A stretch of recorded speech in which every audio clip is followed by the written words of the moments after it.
ഇന്നത്തെ മാംഗല്യം സീരിയലിൻ്റെ full episode review ആണ്. അപ്പോൾ ഇന്നത്തെ എപ്പിസോഡിൽ നമ്മുടെ അർച്ചനയാണെങ്കിൽ നമ്മുടെ ധനുഷിൻ്റെ മുഖത്ത് നോക്കി ഒരു ചോദ്യം ചോദിക്കുന്നുണ്ട്. നിനക്കും അവന്തിക്കും തമ്മിലുള്ള ബന്ധം എന്താണ് എന്ന് ചോദിക്കുമ്പോൾ ധനുഷ് പ്രതീക്ഷിക്കാത്ത ഒരു ചോദ്യം ആകുമ്പോഴത്തേക്കും ധനുഷിൻ്റെ മുഖം വെളുക്കുവാണ്. എന്നിട്ട് ധനുഷിന് എന്ത് ചെയ്യണമെന്ന് അറിയത്തില്ല. ധനുഷിൻ്റെ മുഖത്ത് പല ഭാവങ്ങളും മിന്നി മാഞ്ഞങ്ങ് പോവുകയാണ്.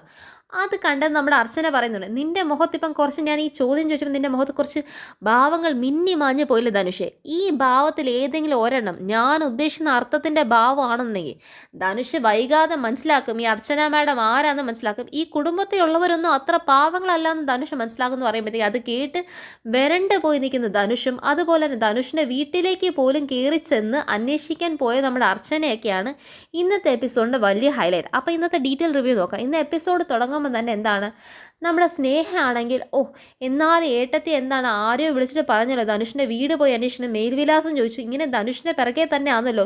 ഇവർക്കിത് എന്തിൻ്റെ കേടാ? എന്തിനാ ഇവർ എന്നെ ഈ ദ്രോഹിക്കാൻ എൻ്റെ പിറകെ തന്നെ നടക്കുന്നത്? എൻ്റെ കല്യാണം നടത്തത്തില്ല എന്ന് എന്നോട് തന്നെ വാശി പറഞ്ഞാണല്ലോ എന്നൊക്കെ സങ്കടപ്പെട്ട് സ്നേഹമാണെങ്കിൽ വീടിൻ്റെ മുറ്റത്ത് ആ സിറ്റ് ഔട്ടിൻ്റെ അവിടുത്തെ ഒരു തൂണിച്ചാരി അങ്ങ് നിൽക്കുവാണ്, ചുവരിച്ചാരി നിൽക്കുവാണ്. തൂണും ചാരി നിന്നവൻ മണ്ണും ചാരി നിന്നവൻ പെണ്ണും കൊണ്ടുപോയെന്ന് പറഞ്ഞു കേട്ടിട്ടില്ലേ? അതുപോലെ ഇപ്പം തൂണും ചാരി നിന്നവളെ പെണ്ണിനെ കൊണ്ടുപോകാനായിട്ടുള്ളവൻ അപ്പോഴത്തേക്കും അവിടെ റൂമിൽ നിന്ന് ഇറങ്ങി വരുന്നുണ്ട്. അവൻ്റെ ആ ഒരു ഔട്ട് ഹൗസ് ഉണ്ടല്ലോ അവിടെ നിന്ന് ഇറങ്ങി വരുന്നുണ്ട്. എന്താ താൻ ഇവിടെ വന്ന് ഇങ്ങനെ ആലോചിച്ചുകൊണ്ട് നിൽക്കുന്നത്? ഒന്നുമില്ല. എന്തല്ലല്ലോ തൻ്റെ മുഖത്ത് എന്തോ സങ്കടം ഉണ്ടല്ലോ എന്നിട്ട് ധനുഷ് അങ്ങ് അവൻ്റെ അടവിറക്കാൻ തുടങ്ങി. താൻ പറയടോ എന്താണെങ്കിലും. ഒന്നുമല്ല ധനുഷ്, ഞാൻ ഏട്ടത്തെക്കുറിച്ച് ആലോചിച്ചത്. അച്ഛനടുത്ത് എന്തിനാണ് തന്നോട് ഇത്രയും ദേഷ്യം? അത് പിന്നെ താൻ സാരമാക്കണ്ടെന്നേ. എല്ലാവർക്കും എല്ലാവരും ഇഷ്ടപ്പെടണമെന്നുണ്ടോ? അല്ല, ഇന്ന് തന്നെ പറയുന്നതാണ് ധനുഷിൻ്റെ മേൽവിലാസം അന്വേഷിക്കണം. ധനുഷിൻ്റെ മേൽവിലാസമൊക്കെ ആരെയോ വിളിച്ച് അന്വേഷിച്ചിട്ടുണ്ട്. ധനുഷിൻ്റെ വീട് പോയി കാണണം എന്നൊക്കെ പറയുന്നത് കേട്ടു. അപ്പം ധനുഷിൻ്റെ പിറകെ തന്നെയാണ്. അവരെങ്ങനെ ഈ കല്യാണം മുടക്കും എന്ന് പറയുമ്പോഴത്തേക്ക് ധനുഷ് ഒരു നിമിഷം അങ്ങ് പകച്ച് നിൽക്കുവാണ്. എൻ്റെ വീട് മേൽവിലാസമൊക്കെയോ? അർച്ചന പാരയ്ക്ക് വേണ്ടി തന്നെ അങ്ങ് ഇറങ്ങുവാണല്ലോ. പക്ഷേ ഇവള് കാണിച്ച ഈ മണ്ടത്തരം കൊണ്ട് ഇവന് മുൻകൂട്ടി തന്നെ എന്താണ് അവന് കാര്യങ്ങൾ അറേഞ്ച് ചെയ്യാനുള്ള സമയം കിട്ടി. സ്നേഹ അറിയുന്നില്ല. സ്നേഹ കാണിക്കുന്നത് സ്നേഹയുടെ തലയിൽ മണ്ണ് വാരിയിടുന്ന പരിപാടി എന്നുള്ള കാര്യം അറിയാതാണ് സ്നേഹ ഈ കാണിച്ചുകൊണ്ടിരിക്കുന്നത്.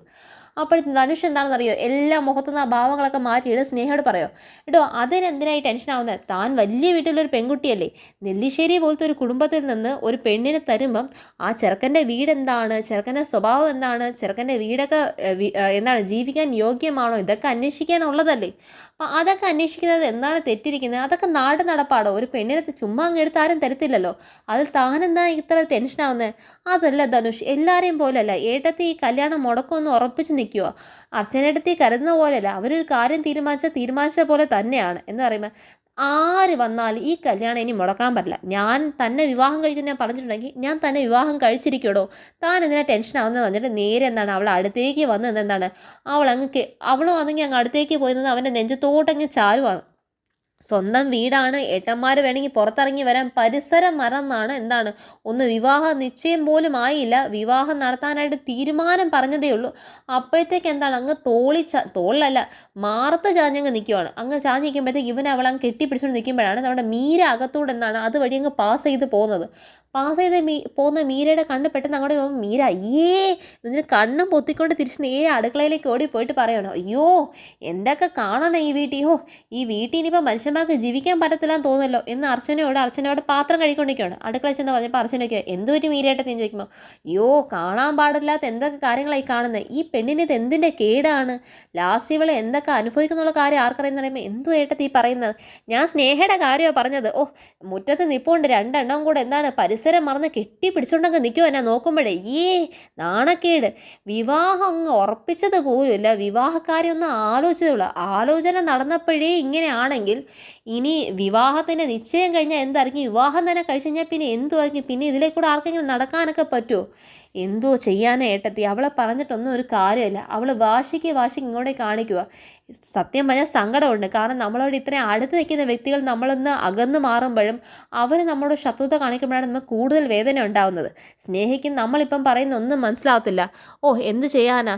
ഇനി ഈ പെൺകൊച്ചിൻ്റെ സ്വഭാവം ഒന്നും മാറുമെന്ന് എനിക്ക് തോന്നുന്നില്ല. അത് പറയാൻ പറ്റത്തില്ല മീരേട്ടത്തി. കാരണം അനഘയുടെ സ്വഭാവം ഇങ്ങനെ മാറും നമ്മൾ വിചാരിച്ചു. അനഘ മാറിയില്ല. അനഘ മാറിയപ്പം സ്നേഹയും നാളെ അവൾ ചെയ്ത് തെറ്റാന്ന് നമുക്ക് മനസ്സിലാകുമ്പം അവൾ തന്നെ മാറും. പക്ഷേ അത് അവൾ തെറ്റാന്ന് മനസ്സിലാക്കിയിട്ട് അവൾ മാറുമ്പം എന്ന് അവളുടെ സങ്കടം ആലോചിച്ചാണ് എനിക്ക് വിഷമം വരുന്നത്. പക്ഷേ ഞാൻ എന്ത് ചെയ്യാൻ പറ്റും ഏട്ടത്തി?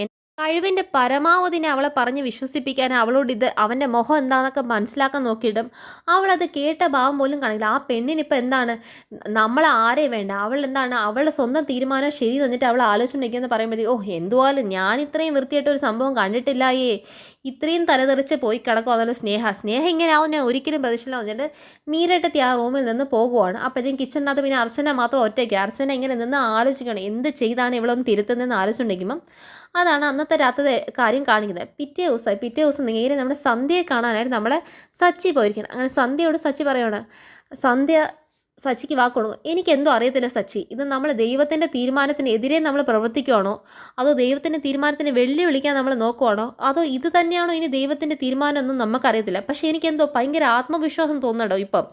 അർച്ചന എങ്ങനെയായാലും നമുക്ക് എന്താണ് എല്ലാം മാറ്റിയെടുക്കാൻ പറ്റുമെന്ന് എനിക്കിപ്പോൾ ഒരു വിശ്വാസം തോന്നുന്നുണ്ട്. താനൊരു കാര്യം ചെയ്താൽ മതി, നമുക്ക് പുറത്തേക്കൊന്നും ഇതിന് വേണ്ടിയിട്ട് പോകണ്ട. അത് ശരിയാ, സന്ധ്യയ്ക്ക് ഞങ്ങളെ മനസ്സിലാക്കാൻ പറ്റുന്ന പോലെ, ഞങ്ങളുടെ കാര്യം മനസ്സിലാക്കാൻ പറ്റുന്ന പോലെ മറ്റാർക്കും ചിലപ്പോൾ ഞങ്ങളുടെ വിഷമം മനസ്സിലാക്കാൻ പറ്റിയെന്നിരിക്കത്തില്ല. എനിക്കെന്തോ ഞാൻ ഈ കാര്യത്തിൽ ഒരു പ്രതീക്ഷ പോലില്ല. 50% മാത്രം പ്രതീക്ഷ ഉള്ളത് കൊണ്ടാണ് ഇത് നമുക്ക് അർച്ചനയെ അറിയിക്കാത്ത ഈ കാര്യങ്ങളൊക്കെ നടത്തണമെന്ന് പറയുന്നത്. പക്ഷേ 100% ഉറപ്പുണ്ടായിരുന്നു, എന്തിന് 90% ഉറപ്പുണ്ടായിരുന്നെങ്കിൽ ഞാൻ പിന്നെ അച്ചുവിനോടും കൂടെ അറിഞ്ഞിട്ട് ഈ ഒരു ട്രീറ്റ്മെൻറ്റൊക്കെ നടത്താൻ നോക്കിയേനെ. പക്ഷേ ഇപ്പം അച്ചുവിനത് അറിഞ്ഞു കഴിഞ്ഞാൽ 50% പ്രതീക്ഷ എനിക്ക് കൊടുക്കാൻ പറ്റത്തുള്ളതുകൊണ്ട് അച്ചുവിനത് വിഷമാവും. അതുകൊണ്ട് അച്ചു അറിയാതെ വേണം ഈ കാര്യങ്ങളൊക്കെ നടത്താൻ. അതാണല്ലോ സച്ചിയുടെ ആവശ്യം എന്ന് പറയുന്നത്. ആണ് സന്ധ്യ ഇതൊന്നും അർച്ചന അറിയില്ല. അർച്ചന അറിഞ്ഞാൽ അതൊന്നും അവൾക്ക് താങ്ങാൻ കഴിയത്തില്ല. അപ്പോൾ അർച്ചന അറിയാതെ വേണം നമുക്ക് ഈ കാര്യങ്ങളൊക്കെ നടത്താൻ. അങ്ങനെ നടത്തണമെങ്കിൽ നമുക്കിതിന് തീർച്ചയായിട്ടും അച്ഛൻ്റെ അമ്മയുടെ സഹായം നമുക്ക് ആവശ്യമുണ്ടാവും എന്ന് പറയുമ്പോൾ സച്ചിയുടെ മുഖം ഒന്ന് വാടുവാണ്. സച്ചിയുടെ മുഖം വാടി എനിക്ക് മനസ്സിലാവുന്നു. സച്ചിയുടെ മനസ്സിൽ ഇപ്പോഴും തോന്നുന്നുണ്ടോ കമലെടുത്തി മാഷം സച്ചി ചതിച്ചു കാണുമെന്ന് തോന്നുന്നുണ്ടോ? ഒരിക്കലല്ല സച്ചിയ. അവർ ഇന്ന് വരെ ആ പാവങ്ങൾ ആരെയും ചതിച്ചിട്ടില്ല. അവർക്ക് ചതിക്കാനൊട്ട് അറിയത്തില്ല. അവരതൊന്നും പഠിച്ചിട്ടില്ല സച്ചി. എനിക്കറിയാം സന്ധ്യയെ, അവർ ചതിച്ചിട്ടില്ല എന്നറിയാം. പിന്നെ എങ്ങനെ അങ്ങോട്ട് കയറി ചെന്നൊക്കെ ചോദിക്കുന്നുള്ളത്. സച്ചിക്ക് മടിയുണ്ടെങ്കിൽ സച്ചി വിടാം, ഞാൻ സച്ചിയുടെ കൂടെ വരാം, നമുക്ക് ഒരുമിച്ച് പോയി സംസാരിക്കാം എന്ന് പറഞ്ഞ് ഞാൻ വരാം. എന്തുമല്ല എൻ്റെ അർച്ചനയുടെ കാര്യമല്ലേ, എൻ്റെ അർച്ചന സന്തോഷമായിട്ടിരിക്കണം. അതുമല്ല അവന്തിക ഇങ്ങനത്തെ ഒരു കാര്യം ഞങ്ങൾക്കെതിരെ പാര തരാൻ വേണ്ടിയിട്ടാണ് ചെയ്തെങ്കിൽ അവന്തികയുടെ മുഖത്തടിച്ച പോലത്തെ ഒരു അടിയാകണം നമ്മൾ തിരിച്ചു കൊടുക്കുന്ന ഉത്തരം എന്ന് സച്ചി തീരുമാനിക്കുവാണ്. അങ്ങനെ എന്താണ് ഇവർ തിരിച്ച് മാഷിനെയും ഏട്ടത്തെയും കാണാനായി തന്നെ ഒരുമിച്ച് പോകാനായിട്ട് തീരുമാനം എടുത്ത് വെച്ചിരിക്കുകയാണ്. പിന്നെ കാണിക്കുന്ന നമ്മുടെ അർച്ചനയും അനൂപും കൂടെ ചേർന്നിട്ട് ധനുഷിൻ്റെ വീടൊക്കെ കണ്ടുപിടിച്ച് നേരെ അനൂപ് എന്താണ് അർച്ചനയെ ഒറ്റയ്ക്ക് വിട്ടില്ല, കാരണം വല്ല അപകടങ്ങളുണ്ടെങ്കിലോ അറിയത്തില്ല. അതുകൊണ്ട് ഏട്ടൻ എന്ന രീതിയിൽ അർച്ചനയുടെ കൂടെ എന്താണ് പറയുന്നുണ്ട്, നമ്മൾ ഇവനെക്കുറിച്ച് അന്വേഷിക്കാൻ വന്നതെന്ന് ഇവർക്ക് തോന്നാൻ പാടില്ല, നമ്മൾ ഏത് വീട്ടുകാരാണെന്ന് ഇവർക്ക് അറിയാൻ പാടില്ല, നമ്മൾ വന്നതും പോയതും സീക്രറ്റ് ആയിരിക്കണം, നമ്മൾ ആരാന്നൊന്നും ഇപ്പം തൽക്കാലം അവർ അറിയണ്ട എന്ന് പറഞ്ഞിട്ടാണ് അനൂപ് അർച്ചനയെ ഇങ്ങോട്ട് അകത്ത് കയറുന്നത്. അർച്ചനയെ കാണുമ്പോൾ തന്നെ അവിടുന്ന് അകത്തുനിന്ന് ഒരു പെണ്ണുമ്പിള ഇറങ്ങി വന്നിട്ട് ഒരു 2 നിലയുടെ വീടൊക്കെയാണ് കാണിക്കുന്നത്. വീട് കാണുമ്പോൾ ഇച്ചിരി എന്താണ് ഇച്ചിരി നല്ല നല്ല കുടുംബമായിട്ട് തന്നെ നമുക്ക് തോന്നുള്ളൂ. അവരുടെ പെരുമാറ്റം അതുപോലെ തന്നെ നല്ല കുടുംബത്തിൻ്റെ പെരുമാറ്റമാണ് കാണിക്കുന്നത്. അപ്പോഴത്തേക്കും എന്താണ് അർച്ചനയോ, അർച്ചന അനൂപല്ലേ, വാ കയറിയിരിക്കും. ഇവരങ്ങ് ഞെട്ടിത്തെരിച്ചിരിക്കും. അർച്ചനയും അനൂപോ, ഞങ്ങളുടെ പേരൊക്കെ എങ്ങനെ അറിയാം, ഞങ്ങളെങ്ങനെ, നിങ്ങളെക്കുറിച്ച് എല്ലാവരും പറഞ്ഞിട്ടുണ്ടെന്നേ. ധനുഷ് നിങ്ങളെക്കുറിച്ച് പറയാനേ നേരെ ഉള്ളൂ. അവിടെ പ്രത്യേകിച്ച് അർച്ചനയ്ക്കാണ് ധനുഷിൻ്റെ അടുത്ത് ഭയങ്കര സ്നേഹമെന്ന് പറഞ്ഞു കേട്ടിട്ടുണ്ട്. വീട്ടിൽ എല്ലാവരും സുഖം തന്നെയല്ലേ, കമലേട്ടത്തെയും മാഷൊക്കെ സുഖമായിട്ടില്ലേ. ഇവർ വീണ്ടും ഞെട്ടിരിക്കുമോ, ബാ അകത്ത് കയറിക്കാന്ന് പറയുമ്പോഴത്തേക്കും എന്താണ് അകത്ത് എന്താണ് ഈ ധനുഷിൻ്റെ അച്ഛനും ഉണ്ട്. ഇതാര്, നിങ്ങളൊക്കെയാണോ, വാ ഇരിക്ക്. അപ്പം വീട് കാണാൻ ചെറുക്കനെക്കുറിച്ച് അന്വേഷിക്കാനൊക്കെ വന്നതായിരിക്കും അല്ലേ. അല്ല ഞങ്ങൾ അങ്ങനെയൊന്നും വന്നതല്ല, ഞങ്ങൾ ഇതുവഴി പോയപ്പം ചുമ്മാ ഒന്ന് കയറിയെന്നേ ഉള്ളൂ. അല്ല ഒരു പെണ്ണിനെ കെട്ടിച്ചിടുമ്പോൾ അന്വേഷിക്കണേ, ഞങ്ങൾ സ്നേഹമോടെ ഫോട്ടോ ഒക്കെ കണ്ട് ഞങ്ങൾക്ക് വളരെ ഇഷ്ടപ്പെട്ടു, നല്ല സുന്ദരി പെങ്കൊച്ചല്ലേ എന്നൊക്കെ പറഞ്ഞു. നിങ്ങളുടെ കുടുംബം നെല്ലിശ്ശേരി പോലത്തെ ഒരു ഫാമിലിയിൽ നിന്നൊരു അന്വേഷണമൊക്കെ എൻ്റെ മോന് വരുമെന്ന് വെച്ചാൽ അതെനിക്ക് വലിയൊരു മഹാഭാഗ്യമായിട്ടാണ് ഞങ്ങൾ കരുതുന്നത്. അപ്പം നിങ്ങൾക്ക് ഈ കല്യാണത്തിന് സമ്മതമാണ്, പിന്നെ ഞങ്ങൾക്ക് 100 വട്ടം സമ്മതമാണ്. കാരണം നെല്ലിശ്ശേരി പോലത്തെ ഒരു കുടുംബത്തിൻ്റെ കല്യാണ ആലോചനയൊക്കെ എൻ്റെ മകൻ ധനുഷിന് വരുന്ന പറയുന്നത് അവൻ്റെ ഒരു ഭാഗ്യമായിട്ടേ ഞങ്ങളൊക്കെ കരുതുന്നുള്ളൂ എന്നൊക്കെ പറഞ്ഞ് അവരങ്ങ് തട്ടിവിടുമ്പം ഇവൻ ഞെട്ടിയിരിക്കുമോ. കാരണം ആ കുടുംബത്തെ ഇവർക്ക് ഇനി അറിയാത്തായിട്ട് ഒരു മനുഷ്യനില്ല. എല്ലാവരെക്കുറിച്ചും ഇവർ കൃത്യമായിട്ടങ്ങ് പറയുമോ.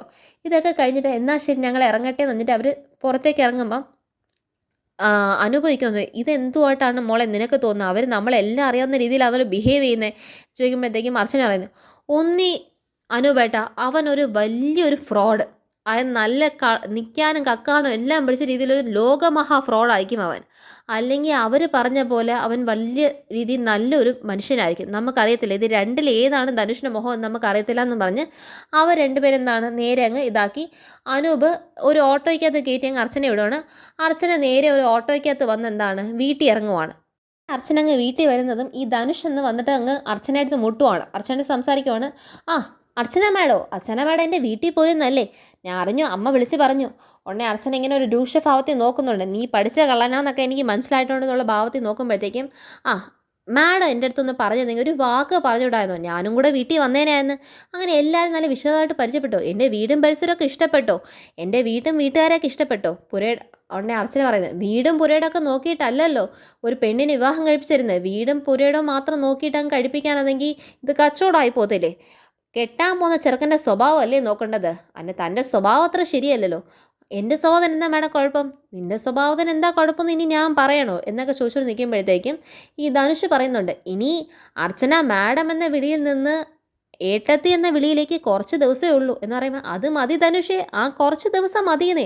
ആ കുറച്ച് ദിവസം കൊണ്ട് ആ മാഡം എന്ന വിളി അതുപോലെ നിലനിർത്തിക്കൊണ്ട് ആ ഏട്ടത്തി എന്ന വിളി വിളിപ്പിക്കാതിരിക്കാൻ ഞാൻ എൻ്റെ കഴിവതും പരിശ്രമിച്ചോളാം എന്ന് പറയുമ്പോഴത്തേക്കും ധനുഷ് അങ്ങ് വല്ലാണ്ടാവണം. കാരണം ഇവൾ ഒരു തരത്തിലും വിട്ടുതരാൻ നിൽക്കുന്നില്ലല്ലോ എന്നുള്ള ഒരു ഭാവമാണ് ധനുഷ് നിൽക്കുന്നത്. പിന്നെ എൻ്റെ എല്ലാവരെയൊക്കെ ഇഷ്ടപ്പെട്ടോ മാഡത്തിന്, എൻ്റെ അമ്മയും അച്ഛനെയൊക്കെ ഇഷ്ടപ്പെട്ടോ, സ്നേഹയ്ക്ക് പറ്റിയ വീടാന്നൊക്കെ തോന്നിയോ എന്ന് ചോദിക്കുമ്പോഴത്തേക്കും അർച്ചന പറയുവാണ്, സ്നേഹയെ കല്യാണം കഴിപ്പിച്ചെന്ന് ചെറുക്കൻ്റെ സ്വഭാവം അല്ലേ കൂടുതൽ നോക്കണ്ടേ. ചെറുക്കൻ്റെ സ്വഭാവമാണെങ്കിൽ തീരെ കൊള്ളത്തില്ല. അതെന്താ മാഡം അങ്ങനത്തെ ഒരു വർത്തമാനം പറയുന്നത്, എൻ്റെ സ്വഭാവത്തിന് എന്താ കുഴപ്പം. ഞാനൊരു കാര്യം ചോദിക്കട്ടെ ധനുഷേ. മാഡം ചോദിച്ചോന്നേ, ഒന്നോ രണ്ടോ ചോദിച്ചോ എന്ന് പറയുമ്പോഴത്തേക്ക്, നിനക്കും അവന്തിക്കും തമ്മിലുള്ള ബന്ധം എന്താ. അവന്തിക്ക് ഏട്ടത്തിന്നൊന്നുമല്ല വിളിച്ചത്, നിൻ്റെ അവന്തികയുടെ ബന്ധം എന്താണെന്നാണ് ചോദിച്ചത്. ഇത് കേട്ടതും ഇവൻ്റെ മുഖത്തുനിന്ന് എല്ലാ ചോരയും വാർന്നു പോയി. എന്താണെന്നറിയോ, ഇവനങ്ങ് അയ്യോ എന്തൊക്കെയൊക്കെയോ അവൻ്റെ മുഖത്ത് ഭാവങ്ങൾ മിന്നിമായുമാണ്. ദേഷ്യം, പേടി, ഭയം എല്ലാം ഒരുമിച്ച് നവരസങ്ങൾ അങ്ങ് വിളയാടുവാണ് ധനുഷിൻ്റെ മുഖത്ത്. അത് കാണുമ്പോഴത്തേക്ക് അർച്ചനയ്ക്ക് ഒരുവിധം ഒന്ന് കാര്യങ്ങളെ കത്തി. എന്നിട്ട് ഇവൻ അപ്പോഴത്തേക്ക് മുഖം അങ്ങ് തിരിച്ചങ്ങോട്ടേക്ക് മാറ്റുമ്പോഴത്തേക്കും അർച്ചന, ധനുഷ് ഒരു കാര്യം പറയട്ടെ, ഇപ്പം തൻ്റെ മുഖത്ത് ഞാൻ ചോദിച്ച ചോദ്യത്തിനകത്ത് തൻ്റെ മുഖത്ത് മിന്നി മാഞ്ഞ ഭാവങ്ങളിനകത്തുണ്ട് ഞാൻ തേടുന്ന ഉത്തരം എന്ന് പറയുന്നത്. പിന്നെ ഈ മിന്നി മാഞ്ഞ ഭാവങ്ങളിനകത്ത് എവിടെയെങ്കിലും ഞാൻ ഉദ്ദേശിക്കുന്ന ഒരു അർത്ഥം ഒളിഞ്ഞ് കിടപ്പുണ്ടെന്നുണ്ടെങ്കിൽ ധനുഷ് ഒരു കാര്യം മനസ്സിലാക്കണം, ഈ വീട്ടിലുള്ളവരൊക്കെ പറ്റിക്കാൻ പറ്റും, അവരൊക്കെ പാവങ്ങളാന്നൊക്കെ ഇന്ന് വരെ ധനുഷ് വിചാരിച്ച ഒരു വിചാരം ഉണ്ടല്ലോ, അതങ്ങ് മാറും ധനുഷേ. കാരണം ഈ വീട്ടിലുള്ളവരൊന്നും അത്ര പാവങ്ങളല്ല എന്നുള്ള കാര്യം ധനുഷിന് മനസ്സിലാവും. അതുപോലെ തന്നെ ഇപ്പം തന്നെ മുഖത്ത് മിന്നിമാഞ്ഞ ഭാവത്തിനകത്ത് എവിടെയെങ്കിലും അർച്ചന ഉദ്ദേശിക്കുന്ന ഒരു അർത്ഥം അതിൽ ഒളിഞ്ഞു കിടപ്പുണ്ടെങ്കിൽ ഈ അർച്ചന മാഡം ആരാന്നുള്ള കാര്യവും കൂടെ ധനുഷ് അങ്ങ് പഠിക്കും. അതോടെ ധനുഷിൻ്റെ എല്ലാ കാര്യവും മനസ്സിലാക്കി കിട്ടുമെന്ന് പറയുമ്പോൾ ധനുഷ് അങ്ങ് എന്താണ് വല്ലാണ്ടായി നിന്ന് അതിന് അടുത്ത ഉത്തരം പറയാൻ പറ്റാതെ നിൽക്കുന്ന സമയത്തേക്ക് ധനുഷിൻ്റെ രക്ഷയായിട്ട് വരുവാണ് നമ്മുടെ സ്നേഹ. ആ ധനുഷ് എങ്ങോട്ടേക്ക് പോകാനായി നിൽക്കുന്നേ. ഓ ഞാനൊന്ന് പുറത്തേക്ക് പോകാൻ നിൽക്കുക. എനിക്കും പുറത്തേക്ക് പോകണമെന്ന് പറഞ്ഞിട്ട് ഈ സ്നേഹം അങ്ങ് വരുവാണ്. സ്നേഹം എന്താണ്, അർച്ചനയുടെ മുന്നേ അർച്ചനയെ ചൊടിപ്പിക്കാനായിട്ട് നീ എന്തൊക്കെ ഉപദേശിച്ചാലും നീ പറയുന്നതൊന്നും ഞാൻ അനുസരിക്കത്തില്ല, ഞാൻ ഇങ്ങനെ നടക്കത്തുള്ളൂ, ഞാൻ തല തെറിച്ച് നടക്കാൻ തീരുമാനിച്ചു, ഞാൻ ഇനി ഇങ്ങനെ നടക്കത്തുള്ള ഒരു പ്രഖ്യാപനം പോലെ അങ്ങ് സ്നേഹം അങ്ങ് പെരുമാറുവാണ്. ഇത് കണ്ട് അർച്ചനയ്ക്ക് ദേഷ്യം വരുന്നുണ്ട്. കാരണം ഇവനെ 4 കൊടുക്കാൻ നിൽക്കുമ്പോൾ ഇവൾ ഇതിൻ്റെ നടുക്ക് കയറി ഇടപെടുവാന്നു, ഇവളുടെ പുറത്തൊരു കൈ വെക്കാനും പറ്റുന്നില്ലല്ലോ എന്നുള്ള സങ്കടത്തിൽ അർച്ചന നിൽക്കുമ്പോഴത്തേക്കും എന്നാൽ പിന്നെ നമുക്ക് ഒരുമിച്ച് പോവാം, എനിക്കും പുറത്തേക്ക് പോകല്ലേ, നമുക്കൊരു കാര്യം ചെയ്യാം, നിൻ്റെ ബുള്ളറ്റിൽ പോവാം എന്നങ്ങ് ആക്കി. അപ്പോഴത്തേക്ക് എന്താണ് അർച്ചനയെ നോക്കിയിട്ട് ഒരു ഭാവവും ഒരു ഇതൊക്കെ കാണിച്ചിട്ട് ഒരു മുഖത്തിൻ്റെ ഒരു ഹുങ്കൊക്കെ കാണിച്ചിട്ട് ധനുഷിൻ്റെയും കൈയും പിടിച്ചുകൊണ്ടങ്ങ് എന്താണ് ഇവിടെ ധനുഷിനെ വിളിച്ചിട്ടങ്ങ് ഇറങ്ങുവാണ്. ഇത് കണ്ടിട്ട് അർച്ചനയ്ക്ക് 4 ചവിട്ട് കൊടുക്കാൻ തോന്നുന്നുണ്ട്. അപ്പോഴത്തേക്കും ധനുഷ് എന്താണെന്നറിയോ, നിൻ്റെ മുന്നിൽ ഞാൻ ജയിച്ചില്ലേ നീ എന്തൊക്കെ പറഞ്ഞാലുള്ള ഭാവത്തിനകത്ത് അവിടെ അർച്ചനയുടെ മുന്നിൽ ധനുഷ് കളിച്ചിട്ട് നേരെ സ്നേഹം കൊണ്ട് പുറത്തേക്ക് പോവാണ്. അപ്പോൾ അർച്ചന വീണ്ടും അവിടെ സ്റ്റക്കായി. ഈ പെണ്ണ് ഏത് ഗതിയിലേക്ക് പോകാൻ നിൽക്കുമെന്ന് അറിയാതെ പേടിയിൽ അർച്ചന വീണ്ടും അവിടെ നിൽക്കുമ്പോഴത്തേക്കും ആണ് ആ ഭാഗം കാണിക്കുന്നത്. പിന്നെ കാണിക്കുന്നത് രാത്രി നേരെ എന്താണ് കമലേട്ടത്തെയും മാഷൊക്കെ വാതിൽ നിൽക്കുമ്പോഴത്തേക്കും സച്ചിയും അതുപോലെ തന്നെ സന്ധ്യയും കൂടെ കയറി വീട്ടിൽ വരുവാണ്. ഇത് കണ്ടത് അവർക്ക് ഭയങ്കര ടെൻഷനും കാര്യങ്ങളും എപ്പോഴാളോ ഒക്കെ ആണ്. അപ്പം അച്ഛനെ അമ്മയുടെ ഒരു കാര്യം സംസാരിക്കാൻ വേണ്ടി വന്നതാന്ന് നേരെ സന്ധ്യ പറയുമ്പോഴത്തേക്ക് ഇവരെല്ലാവരും ഭയം നിൽക്കുമ്പോഴത്തേക്കും പറയാം, ഭയപ്പെടാനുള്ള കാര്യങ്ങളൊന്നുമില്ല, അച്ഛൻ്റെ ഒരു കാര്യം പറയാനാ. വീണ്ടും കമലയിടത്തേക്ക് മാഷിന് ഭയങ്കര ടെൻഷൻ. അച്ഛൻ്റെ കാര്യം വന്നിട്ട് ആരും ടെൻഷനാണ്, നല്ലൊരു കാര്യം തന്നെയാണ്, അച്ഛൻ്റെ ട്രീറ്റ്മെൻറ്റ് കാര്യത്തിനെ കുറിച്ചാണെന്ന് പറയുമ്പോഴത്തേക്കും മാഷിൻ്റെ മുഖത്തൊരു ആശ്വാസം വീഴുവാണ്. അത് പിന്നെ ഞാനൊരു കാര്യം പറയാവുന്നത്, അർച്ചന അറിഞ്ഞുകൊണ്ട് ഈ ഒരു കാര്യം നടത്തുന്നത് ശരിയല്ല. അർച്ചന അറിയാതെ വേണം നമുക്ക് അർച്ചനയുടെ ഈ ഒരു കാര്യം മാറ്റിയെടുക്കാൻ വേണ്ടി. വലിയ ഉറപ്പില്ലാത്ത കാര്യമാണെങ്കിൽ നമുക്ക് പരീക്ഷ നോക്കുന്നതിൽ തെറ്റില്ല. സച്ചിയും അത് തന്നെ പറയുന്നത്. അർച്ചന അറിഞ്ഞാൽ പിന്നെ സച്ചി പറയുന്നുണ്ട്, അർച്ചന ഈ കാര്യങ്ങളൊക്കെ അറിഞ്ഞാൽ എനിക്ക് അർച്ചനയെ എൻ്റെ ജീവിതത്തിൽ നിന്ന് നഷ്ടമാവും എന്ന് പറയുമ്പോഴത്തേക്കും മാഷിന് ഭയങ്കര സങ്കടമാവുന്നുണ്ട്. കാരണം എൻ്റെ മരുമോൻ ഇത്ര നല്ലവനാണെന്നല്ലോ എന്നുള്ള ഒരു സങ്കടവും കാര്യങ്ങളൊക്കെ ഉണ്ട്.